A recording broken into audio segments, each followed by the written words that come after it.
इस smart device को और स्मार्टली यूज़ कर सकते हैं। NLP, neuro linguistic programming. So every learning, every habit, every thought, every emotion has a road map in अस।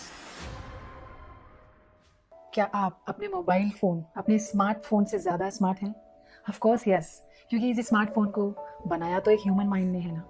तो जैसे हमारे मोबाइल और हमारे कंप्यूटर में सॉफ्टवेयर और प्रोग्राम्स होते हैं, वो उसी से ही रन करते हैं, वैसे ही हमारे ब्रेन में भी प्रोग्राम्स होते हैं और हमारा ब्रेन इन प्रोग्राम्स और पैटर्न्स से ही ब्रेन और बॉडी रन होती है। जैसे इसमें फंक्शन होते हैं delete, save, copy, paste, replay, वैसे ही हमारे ब्रेन के अंदर भी ये सारे फंक्शंस होते हैं और हम ये कर सकते हैं। जैसे हमारे मोबाइल में होती है गैलरी, ब्रेन में मेमोरीज, इसमें एप्स हमारे हैबिट्स, इसके नोटिफिकेशंस हमारे थॉट्स, इसके अलर्ट्स और वाइब्रेशंस हमारे इमोशंस, इसकी सेटिंग्स हमारे बिलीव्स और हमारी मान्यताएं, और इसके पास जो आउटपुट आप देखते हो वो हमारा बिहेवियर होता है। बिल्कुल हम हमारे इस सिस्टम की तरह अपग्रेड कर सकते हैं खुद को। तो अगर आपकी लाइफ में प्रॉब्लम्स और स्टकनेस है, दैट स्ट्रेट मीन्स कि आपने अपने इस सॉफ्टवेयर को अपग्रेड नहीं किया है। NLP आपको हेल्प करता है टू अपग्रेड योर सॉफ्टवेयर। तो इस वीडियो के माध्यम से हम जानेंगे कि कैसे हम अपनी इस प्रोग्रामिंग को, इस स्मार्ट डिवाइस को और स्मार्टली यूज़ कर सकते हैं। आपको मैं प्रोवाइड करूंगी NLP का the simplest ever introduction through this video. तो क्या आप तैयार हैं इस लाइफ चेंजिंग इंफॉर्मेशन के लिए? NLP, neuro linguistic programming. इसका नाम सुनकर ये वीडियो को बंद मत कर दीजिए, मुझे 2 मिनट दीजिए। I will explain you very simple and clear way. देखिए, न्यूरो का मतलब होता है हमारा ब्रेन, जो बहुत सारे लाखों न्यूरॉन्स से मिलकर बना है। जैसे हमारी बॉडी सेल्स से मिलकर बनी होती है, जैसे एक बिल्डिंग ब्रिक्स से मिलकर बनी होती है, सेम वे हर एक न्यूरॉन एक एक मेमोरी चिप की तरह काम करता है। और इसके अंदर क्या स्टोर है? आज तक के हमारे जो एक्सपीरियंसेस हैं, हमारी लर्निंग्स हैं, हमारी मेमोरीज हैं, ये सब स्टोर है। तो हमारा ब्रेन एक बहुत बड़ा सा स्टोर हाउस है of the memories and learnings, skills we have learn up till now. और ये लर्निंग्स कैसे स्टोर होती हैं ब्रेन में? हमारे न्यूरॉन्स है ना, आपस में कुछ कनेक्शन के साथ एक दूसरे से जुड़ते हैं। जैसे एक बच्चा जब चलना सीखता है तो कैसे उठना है, कैसे फॉरवर्ड करना है अपने लेग को, तब हैंड कहाँ जाएगा, तो ये ब्रेन और बॉडी जब कुछ भी सीखती है ना, तो जो न्यूरॉन्स आपस में फायर और एक्टिव होते हैं ना, वो न्यूरॉन्स आपस में जुड़कर कनेक्शन या रोड मैप बना लेते हैं। So every learning, every habit, every thought, every emotion has a road map in us. ये रोड मैप कैसा दिखता है? जब आप इसे टॉप व्यू से देखेंगे ना, जब आप फ्लाइट पर बैठते हैं तो आप सिटी का जो टॉप व्यू देखते हैं ना, बिल्कुल वैसे ही रोड मैप और ये कनेक्शंस का जाल है यहाँ पर। सो न्यूरो मतलब neural connections, neural road maps inside our brain. आप जैसे बोलते हो, उठते हो, खाते हो, पीते हो, लिखते हो, जिस तरह से फील करते हो, जिस तरह से थिंक करते हो, everything is a program in you. हम इसे NLP की लैंग्वेज में पैटर्न्स कहते हैं। सो जो भी आप अपनी लाइफ में करना चाह रहे हो और वो नहीं कर पा रहे हो, स्ट्रेट मीन्स कि आपके अंदर वो न्यूरल पैटर्न्स नहीं है। Create those neural patterns, you will able to make it. और जिस भी आदत के, हैबिट के वश में आप हो और आप उसे बदल नहीं पा रहे हो, दैट स्ट्रेट मीन्स कि उसका न्यूरल पैटर्न इतना स्ट्रॉन्ग और ब्रॉड हो चुका है, जस्ट लाइक अ हाईवे करके आपका वो हैबिट आप कर लेते हो अनकॉन्शियसली, हम इसे कहते हैं। सो अभी तक आपने समझा, न्यूरो मीन्स हमारा ब्रेन, और इस ब्रेन में जो न्यूरल कनेक्शंस किस लर्निंग से किस तरह से कोड हुए हैं। जैसे कंप्यूटर में कोडिंग लैंग्वेज होती है, वैसे ही हमारी इमोशंस और फीलिंग्स और एहसास जो होते हैं ना, वो हमारी कोडिंग लैंग्वेज होते हैं। और जब ये सारी लैंग्वेज और न्यूरल कनेक्शंस बार बार रिपीट होते हैं और एक ब्रॉड और स्ट्रॉन्ग कनेक्शन बना लेते हैं, हम इसे प्रोग्रामिंग कहते हैं। मैं आपको इस चीज़ का एक सिंपल एग्जाम्पल देती हूँ।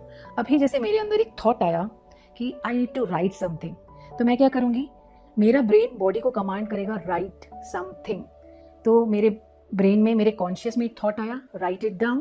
तो अब मेरी आंखें क्या करेंगी? पेन को ढूंढेंगी, और मुझे पेन मिला। मुझे पता है, मेरे ब्रेन में इसकी कोडिंग की हुई है कि दिस इज टू राइट। आप 1 साल के बच्चे को ये पेन देंगे ना, जिसकी ब्रेन में कोडिंग नहीं है, तो उसे लिखेगा नहीं, क्योंकि उसके पास उसकी इन्फॉर्मेशन नहीं है, वो कनेक्शन नहीं है। अब मैं क्या करूँगी?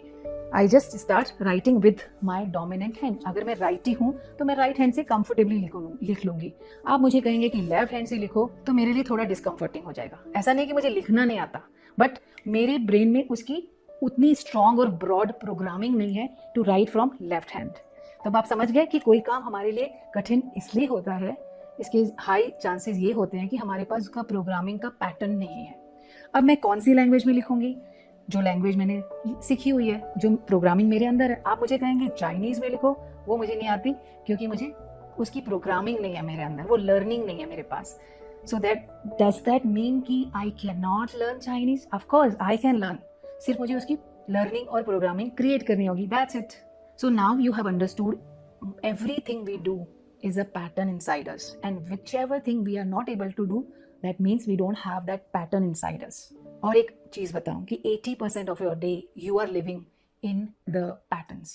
आपका 80% दिन रिपीटेड है, you are living in the patterns, इसलिए हम कहते हैं कि अनकॉन्शियसली लिविंग हो रही है। तो अगर आपके दिमाग में फेलियर और फ्रस्ट्रेशन के पैटर्न्स भरे हुए हैं, आपको क्या करना है? रिप्लेस करने हैं उन पैटर्न्स को सक्सेस और जॉय के पैटर्न्स क्रिएट करके। अब आपको मैं एक छोटा सा और एक्सप्लेनेशन देना चाहती हूँ about the filing system inside our brain. See, हर एक मेमोरी जो है ना, हमारे अंदर एक फोल्डर, एक फाइल की तरह है।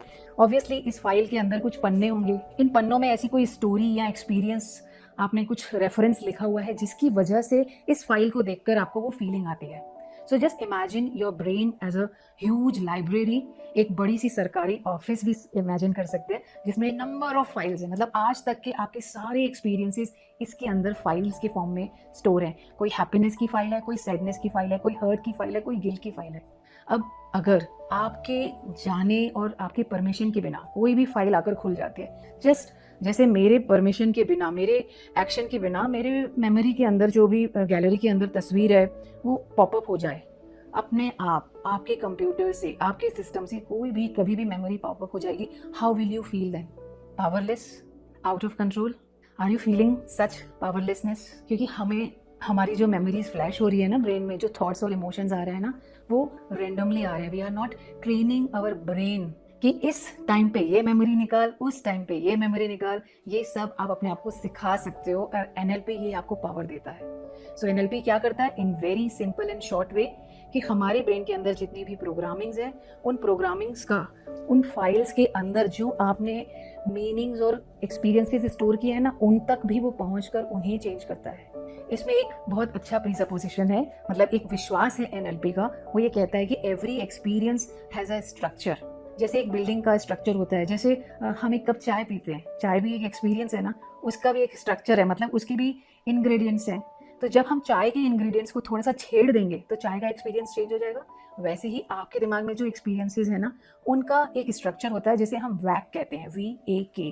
जब हम इस वैक को थोड़ा छेड़ देते हैं ना, तो हमारा ये एक्सपीरियंस भी बदल जाता है। That's the beauty of NLP. आपको सुनने में लग रहा होगा कि ये ऐसा हो सकता है, हो सकता है, ट्रस्ट मी, मेरे साथ हुआ है। That's why I can say कि I don't have any past memory जो मुझे तंग करती हो, क्योंकि मैंने उनके स्ट्रक्चर को चेंज किया है। मैंने उनके मीनिंग्स और फाइल के अंदर पेजेस है ना, मैंने उनको तक बदला है। So if I can do, you can also do. And how we can do this? Through NLP. NLP का स्ट्रेट मीनिंग है अपने कॉन्शियस यूज ऑफ लैंग्वेज से अपने प्रोग्रामिंग के उन पन्नों को देखिए और नई प्रोग्रामिंग क्रिएट कीजिए जो लाइफ आपको चाहिए उसकी। So that's it as an introduction of NLP, and I am sure कि आपको कुछ पॉसिबिलिटी नज़र आई होगी अपने इस स्मार्ट डिवाइस को कैसे यूज़ करना है for your growth, for your dream life. Stay tune, अपना ख्याल रखिए और अपनी इमोशनल हेल्थ का भी।